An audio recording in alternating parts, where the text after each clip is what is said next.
வணக்கம். நம்மளோட சிறகடிக்க ஆசை சீரியலில் வரக்கூடிய எபிசோட் எந்த மாதிரி விஷயம் நடக்க போகுது சொல்லி நம்ம இந்த வீடியோவில் பார்ப்போம். மனோஜ் என்ன பண்ணுறாரு அப்படின்னு கேட்டிங்கன்னா, எதுக்கும் ஒரு வாட்டி நம்ம அம்மா கிட்ட கேட்போம் அப்படின்னு சொல்லி போய் கேட்குறாங்க. அந்த 75 லட்சம் நம்ம எப்படியாச்சும் எடுத்துடலாம் அப்படின்னு சொல்லி அவங்க அம்மா போய் கேட்குறாங்க. அம்மா, இந்த வீடை நான் எவ்வளோ கஷ்டப்பட்டு வாங்கணும்னு நினைக்கிறேன், எவ்வளோ கடன் போட்டிருக்கேன், நம்ம வீட்டை கொஞ்சம் விற்று அந்த காசு கிடைக்கிறது எனக்கு கொஞ்சம் கொடுங்கம்மா, நான் எப்படியாச்சும் இந்த வீடை வாங்கிறேன், இது நம்ம வீடு தானம்மா, ஏமா என்னை புரிஞ்சுக்க மாட்டேங்கிறீங்க அப்படின்னு மனோஜ் கேட்குறாரு. இவங்க கெஞ்சி கெஞ்சி பார்க்குறாரு மனோஜ். பட் இருந்தாலும் விஜயா அப்படியே கல் மாதிரி அப்படியே உக்காந்துருக்காங்க. மனசுக்குள்ள நினைக்கிறாங்க, இப்போ ஏதாச்சும் ஒன்றுத்துலையாச்சும் உருப்படியாக இருந்திருந்தா நான் தாராளமாக கொடுத்துருப்பேனே, ஆனால் அவன் எல்லாத்துலேயுமே பாதி பாதியாக வச்சுட்டு போயிடானே, நான் எப்படி உன்னை நம்பி கொடுக்குறது அப்படின்னு நினைக்கிறாங்க. அப்போது மனோஜ் அகெயின் கேட்குறாங்க, அம்மா ப்ளீஸ்மா ஏதாச்சும் கொஞ்சம் பண்ணுங்கம்மா அப்படின்னு சொல்கிறாங்க. மனோஜ், இங்கே பாரு, எனக்கு இருக்கிறது அந்த ஒரே வீடு தான், அதுவும் எங்கள் அப்பா எனக்காக கொடுத்தது, அது நான் யாருக்காகவும் கொடுக்கவும் மாட்டேன். சப்போஸ் இதை நீங்கள் வாடகைக்கு தான் விட போகிறேன், அப்படி விட்டாலும் தங்குறதுக்கு நம்மளுக்கு ஒரு வீடு வேணும்ல, அந்த வீடு அது ஒன்று தானே இருக்குது, நம்ம எங்கே போய் தங்குறது அப்படின்னு கேட்குறாங்க. சரி, சொன்ன உடனே மனோஜுக்கு ஒரே கோபம் வந்துருச்சு. ரோஹிணி, பார்த்தல, என்னோட கூட பிறந்தவங்க தான் என்னை நம்பலை, என்னை பொறாமப்படுறாங்க அப்படின்னு பார்த்தா என்னை பெற்றவங்களும் பொறாமப்படுறாங்க பற்றியா, இவங்களெல்லாம் நம்பி நான் வந்தேன் பாரு, என்ன சொல்லணும் அப்படின்னு ரோஹிணிகிட்ட சொல்கிறாங்க. இங்கே பாரு, நீ ரொம்ப கோவப்படாத, உனக்காக நான் எவ்வளோ விஷயம் பண்ணியிருக்கேன், இப்போது நீ இப்படி பேசுகிற அப்படின்னு சொல்கிறாங்க. அதுக்கு மனோஜ், ரோஹிணி நீ மேலே வா, நம்மளோட உழைப்பிலே நம்ம அந்த காசு எடுத்துடலாம், இவங்களெல்லாம் நம்பி இருக்கவே முடியாது அப்படின்னு மனோஜ் சொல்கிறாரு. அதுக்கப்புறம் அவங்களுக்கு மனசு கேட்காம சந்தோஷ் சாருக்கு கால் பண்ணுறாரு மனோஜ். கால் பண்ணதுக்கப்புறம் அவரும் ஃபோன் எடுக்கிறாரு. என்ன மனோஜ், ஃபோன் பண்ணியிருக்கேன், என்ன விஷயம் அப்படின்னு கேட்குறாரு. அதுக்கு மனோஜ், சார் நான் ஒரு பங்களா வாங்கலான் இருக்கேன் சார் அப்படின்னு சொல்கிறாங்க.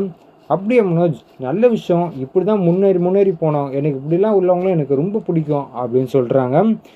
சரி, எனக்கேயும் கால் பண்ணியிருக்கேன் மனோஜ் அப்படின்னு கேட்குறாங்க.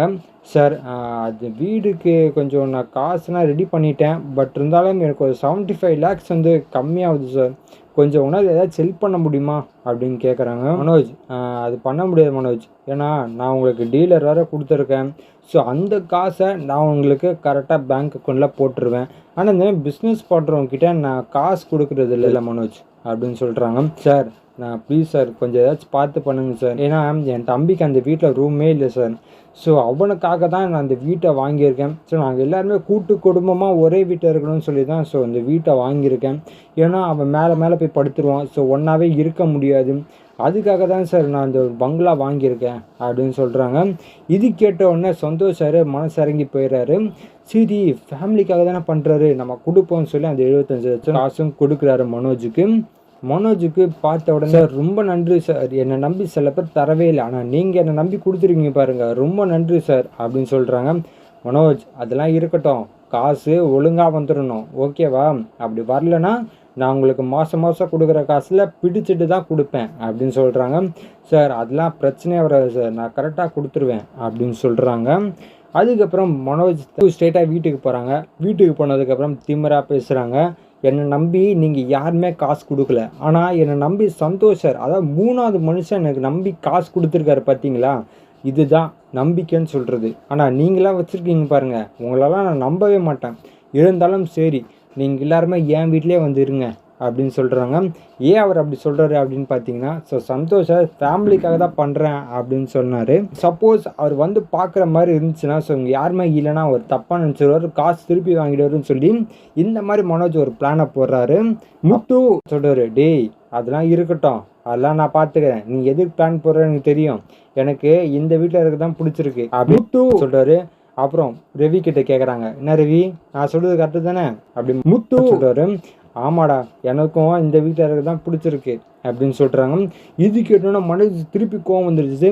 நீங்களாம் இந்த வீட்டிலே இருங்க, நான் உங்களுக்கு ஹெல்ப் பண்ணலான்னு நினச்சேன்ல, என்ன சொல்லணும் அப்படின்னு சொல்லி ரோஹிணியை கூட்டிகிட்டு ரெஜிஸ்டர் ஆஃபீஸுக்கு பேர் மாற்றுறதுக்காக போகிறாங்க. சந்தோஷ் சார் ஃபோன் பண்ணுறாரு. மனோஜ், நீங்கள் ஏதோ பங்களா வாங்கியிருக்கீங்கன்னு சொன்னல, அந்த வீட்டை வந்து நம்ம பார்க்கலாமா அப்படின்னு கேட்குறாரு.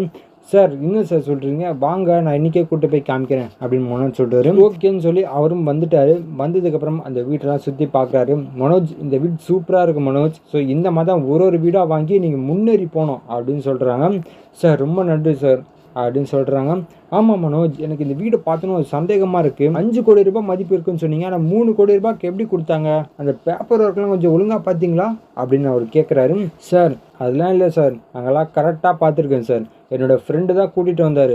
அவர் என்னை ஏமாற்ற மாட்டார் சார், அந்தளவு க்ளோஸ் ஃப்ரெண்டு. ஸோ அவர் பார்த்ததுன்னா கரெக்டாக தான் சார் இருக்கும் அப்படின்னு சொல்கிறாங்க. அப்படியே மனோஜ், இருந்தாலும் கொஞ்சம் பார்த்துக்கோங்க அப்படின்னு சொல்கிறாங்க. இல்லை சார், எல்லாமே நான் கரெக்டாக பார்த்துட்டேன் சார் அப்படின்னு சொல்கிறாரு. சொன்னதுக்கப்புறம் சந்தோஷ் சாரும் கிளம்பி போகிறாரு. அந்த நேரத்தில் ஸோ மனோஜும் ரெஜிஸ்டர் ஆஃபீஸுக்கு போயிட்டு ஸோ மொத்த வேலையை முடிச்சிடலாம்னு சொல்லி கிளம்பி போகிறாங்க. ஸோ இதுக்கப்புறம் தான் தெரிய வரும் ஸோ அந்த வீடு வந்து அந்த ஏமாத்துக்காரனோட வீடு கிடையாது அப்படின்னு.